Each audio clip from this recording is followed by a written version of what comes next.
Naam, sasa kwa haraka kabisa tunaenda kuangalia yale makampuni ambayo yamefanya vizuri kwa mwezi wa kwanza mwaka 2026. Nimeandaa kampuni kama 10 ambazo zote zimeonyesha ukuaji mzuri ama zimepata ile capital gain nzuri kwa mwezi wa kwanza mwaka huu. Kwa hiyo kwa mwezi Januari haya ni makampuni 10 ambayo yamefanya vizuri zaidi sokoni kuliko kampuni nyingine yote. Na utaona katika haya makampuni kuna sekta moja ambayo imedominate makampuni yote. Kwa hiyo kuna sekta moja ambayo ina makampuni mengi kuliko kampuni nyingine yoyote. Hii inakwambia nini? Hii inakwambia kwamba pamoja na kwamba kampuni moja moja zinafanya vizuri, lakini kuna sekta ambayo ukiwekeza kuna uhakika zaidi wa kuweza kupata return ambayo ni nzuri, lakini pia faida ambayo inaridhisha. Namba moja tunaona kampuni ya Maendeleo Benki au kwa kifupi inaitwa MBP pale sokoni. Maendeleo katika mwezi Januari imeweza kupata capital gain ya 145%. Asilimia 145. Hii ina maana gani? Hii ina maana kwamba kama ungewekeza shilingi milioni 10 tarehe 2 kufikia mwisho wa mwezi ungekuwa una faida ya shilingi milioni 14 na laki 5 kwa sababu imepata gain ya 145%, kwa maana ya kwamba ime double na ikaenda karibu nusu tena. Lakini pia ukiangalia ripoti zao kwenye mapato yameongezeka kwa 15.4. Kwa hiyo utaona ukuaji wa bei, lakini pia na mapato nayo pia yameongezeka ukilinganisha na mwaka uliopita ama na ripoti zile za nyuma. Namba 2 tunakuta kampuni ya Nicole yenyewe imepata ukuaji wa 87.5 kwa mwezi Januari. 87.5. Hii ni sawa na kusema kwamba kama ungekuwa umewekeza milioni 10 ungekuwa na faida ya milioni 8 na laki 7 kwa mwezi Januari. Lakini pia katika upande wa mapato Nicole wameweza kuongeza mapato yao ama mapato yao yameweza kukua kwa 184. Kwa hiyo utaona ni ukuaji ambao ni mkubwa sana kwa 184, lakini price yao sokoni imeweza kuappreciate kwa 87. Roughly tunaweza tukasema ni 89. Namba 3 tunakuta kampuni ya Afriprice. Afriprice tunaijua ni kampuni ambayo inafanya investment kama vile ambavyo inafanya Nicole, na yenyewe imeweza kupata gain ya 76. 76 ya capital gain kutoka tarehe 2 ama tarehe 1 Januari mpaka kufika mwisho wa mwezi. Lakini pia katika upande wa revenue au upande wa mapato wameweza kupata gain ama imeweza kuongezeka kwa 22. Kwa hiyo utaona ukuaji wa bei ama kupanda kwa bei pamoja na mapato vinapanda vyote kwa pamoja.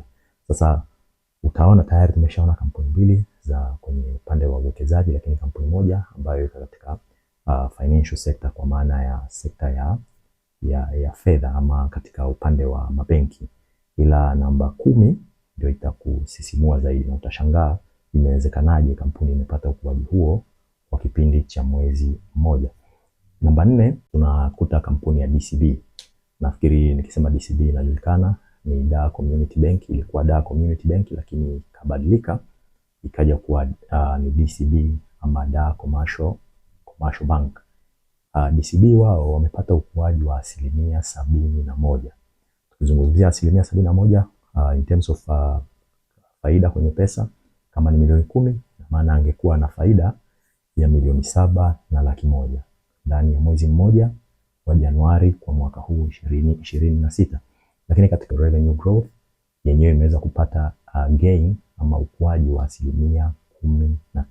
Lakini namba 5 katika list yetu tunakutana na benki ya Mkoba ama Mufindi Community Bank. Hii ni benki ambayo ipo Iringa kule, lakini yenyewe imeweza kupata ukuaji wa thamani ama ongezeko la thamani la 67%. 67% ndani ya mwezi mmoja, ambao ni return ambayo ni nzuri, kwa sababu hapa ungekuwa umeweka milioni 10, sasa hivi tungekuwa tunaongelea faida ya shilingi milioni 6 na laki 7 ndani ya mwezi mmoja. Lakini hawa Mkoba mapato yao yameshuka kwa asilimia kama 30. Kwa kama walikuwa na mapato labda ya milioni 10, imeshuka kwa asilimia 30, ina maana kwamba yamepungua kwa milioni 3. Kwa hiyo watakuwa na mapato pungufu kwa 30% ya mapato ya mwaka uliopita. Lakini tukija namba 6 tunamkuta mwamba mwenyewe Tembo. Tembo tunaona amepata ukuaji wa 64.7, roughly tunasema ni 65, ambayo ungekuwa umewekeza milioni 10 ungekuwa na faida ya shilingi milioni 6.5 Lakini pia amepata ongezeko la mapato ama revenue growth ya 20.7, roughly ni sawa na 21. Kwa hiyo tunaona ukuaji wa bei, lakini pia ongezeko la mapato, kwa maana ukuaji wa mapato na wenyewe umeenda juu kwa kipindi cha mwezi mmoja. Namba 7 katika listi yetu tunamkuta MCB. MCB hii ni benki ya Mwalimu, inaitwa Mwalimu Commercial Bank. Mwalimu Commercial Bank yeye amepata ukuaji wa 42.3 ndani mwezi mmoja, lakini pia katika mapato ameweza kuyaongeza mapato yake kwa 3.5. Kwa hiyo kama ungekuwa umewekeza milioni 10 kwa Mwalimu Commercial Bank ungeweza kuwa na faida ya milioni 4,230,000 kwa sababu amepata gain ya 42.3. Naam. Kwa hiyo tunaona mpaka sasa hivi sekta ambayo imedominate katika masuala mazima ya ukuaji wa haya makampuni. Unaweza na wewe ukajaribu kuyapitia na ukaweza kuona, lakini mpaka sasa hivi picha nadhani umeanza kuiona na umeanza kuelewa ni kwamba ni kwa nini kuna baadhi ya sekta zinafanya vizuri na kuna baadhi ya sekta bado kidogo zinasuasua. Usisahau namba 10 ni muhimu sana na itakupa picha nzima ya uchumi vile ambavyo unaenda. Tunakuja namba 8. Namba 8 tunakuta nani? Namba 8 tunamkuta NMB. NMB hii ndio benki ambayo inapata faida ama inatengeneza faida kubwa kuliko benki zote Tanzania. Tumeona faida yake imeweza kupanda mpaka kufika bilioni 750 kwa mwaka 2025, ikiwaacha kina CRDB na mabenki wengine nyuma. NMB yeye ameweza kupata gain ama ameweza kupata ile capital appreciation ya 40%. Kwa hiyo kama ungekuwa umewekeza milioni 10 ungekuwa na faida ya shilingi milioni 4. Lakini pia ameweza kuongeza mapato yake kwa 12.5 ndani ya mwezi mmoja wa Januari 2026. Namba 9 katika listi yetu tunamkuta Mkombozi Bank. Sasa Mkombozi kwa mwaka jana yeye ndio alikuwa ndio the best performance kwa sababu alipata gain zaidi ya 400%, lakini tunaona mpaka saizi kwa Januari ameshapata gain ya 36.5, ni sawa na milioni 3.6 kama ungekuwa umeweka milioni 10. Na maana kama ungeweka milioni 10 sasa hivi ungekuwa na faida yako ya milioni 3.6 kama faida nje ya kile ambacho ungekuwa umewekeza. Lakini mwaka jana tunakumbuka alipata gain ya 400 na kitu, lakini mwaka huu tunaona kidogo ameanza kwa kusuasua, amewekwa nyuma kidogo na maendeleo, lakini pengine ata gain momentum then atarudi katika ile nafasi yake. Ameweza kuongeza mapato yake kwa 27.5. Kwa tunaona pia ukuaji wa mapato unaongezeka, lakini pia ongezeko la bei na lenyewe linaenda sambamba. Namba 10 sasa katika listi yetu tunamkuta nani mwingine? Tunamkuta TCCL. TCCL hawa ni Tanga Cement. Kama mnajua mwaka jana nadhani walifanya right issue, wakaongeza shares, wakabadilisha wawekezaji pale na nini, kwa sababu walikuwa kidogo wana changamoto za hapa na pale, lakini tunaona sasa amerudi na ameanza kufanya vizuri, kwa sababu tunaona ameweza kupata gain ya 32.5 ndani ya mwezi mmoja, lakini pia ameweza kuongeza mapato yake kwa 7.3. Lakini pia ukiangalia hii ndio kampuni peke yake. Hii ndio kampuni peke yake ambayo haiko kwenye financial sector. Haya makampuni mengine yote yako katika financial sector. Ukiangalia kuanzia Maendeleo, ukija Nicole, ukija Afriprice, ukija DCB, Mkoba, CRDB, NMB, MCB, lakini Maendeleo, Mkombozi, wote wako financial sector. TCCL peke yake ama Tanga Cement peke yake ndio kampuni ambayo iko katika industry pamoja na masuala mazima ya manufacturing. Tunawajua Tanga Cement wanatengeneza simenti, wako Pongwe Tanga pale na wameanza kufanya vizuri. Kwa hiyo hawa wamepata gain ya 32.5 kama vile ambavyo nimesema, lakini pia Capital Growth wameweza kupata 7.3. Wameongeza mapato yao kwa 7.3. Lakini listi itakuwa haijakamilika kama tutakuwa hatujawaangalia wale ambao wamefanya vibaya kuliko wote. Kwa hiyo tuna kampuni 3 ambazo zimefanya vibaya kuliko kampuni zingine zote.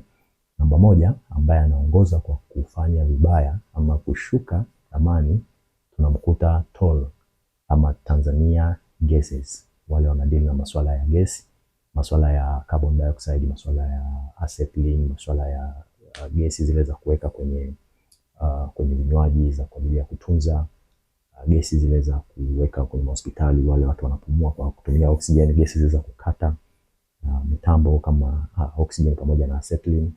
Hawa ni Toll. Toll wao imeshuka kwa 12%. Kwa hiyo kama ungekuwa umeweka milioni 12, ungekuwa umeshapoteza milioni 1.2. Kwa hiyo ungekuwa una roughly kama milioni 8.8 hivi ile thamani yako ya uwekezaji. Lakini pia katika mapato ameweza kuongeza mapato yake kwa 29%. Jambo la muhimu la kuzingatia, bei imeshuka lakini mapato yameongezeka. Kitu ambacho kinakuambia nini? Wewe mwenyewe utaamua na utafanya maamuzi. Lakini namba 2 tunamkuta DSE. DSE mwenye soko lake mwenyewe. DSE naye amepata mshuko ama ameshuka kwa 1.4. Unaweza ukasema kwa nini imeshuka? Imeshuka kama unakumbuka ilipanda sana hapo katikati. Kwa hiyo sasa hivi ni wakati wa kufanya price correction kidogo, bei zinarudi chini. Alafu baada ya pale pengine inaweza kaja kuanza kupanda tena. Kuna jambo la kujifunza. Amepata anguko la 1.4 katika bei zake, lakini katika mapato amepata ongezeko la 126 ya mapato yameongezeka. Ina maana ameweza kudouble, akaongeza na kama robo ya mapato ambayo aliyapata mwaka uliopita. Kwa hiyo tunaona upande wa mapato unaenda vizuri, lakini bei kidogo zimefanya correction ama zimerudi chini kidogo. Namba 3 na anayetufungia listi yetu tunamkuta Tatepa. Tatepa hawa wanadili na masuala ya chai, wako maeneo ya mikoa ya nyanda za juu kusini kule, na tunaona wao kidogo hali yao ni dhaifu hali. Kwa hiyo wameshuka kwa 1.28 ya bei, lakini wameweza kushuka pia katika mapato kwa 96. Kwa kabla hujaenda kuwekeza ama kununua hisa za Tatepa, ni muhimu ukajua kwamba katika mapato wameshuka kwa 96. Maana 96 bado 4% tu ungekuwa wameshuka kwa 100%. Kwa kabla hujaenda kuwekeza, ni muhimu kuyatambua hayo na kujua nini ambacho unakifanya sokoni. Kwangu leo ni hayo tu, sina mengine. Nikutakia kila laheri katika uwekezaji wako wa masuala mazima ya hisa.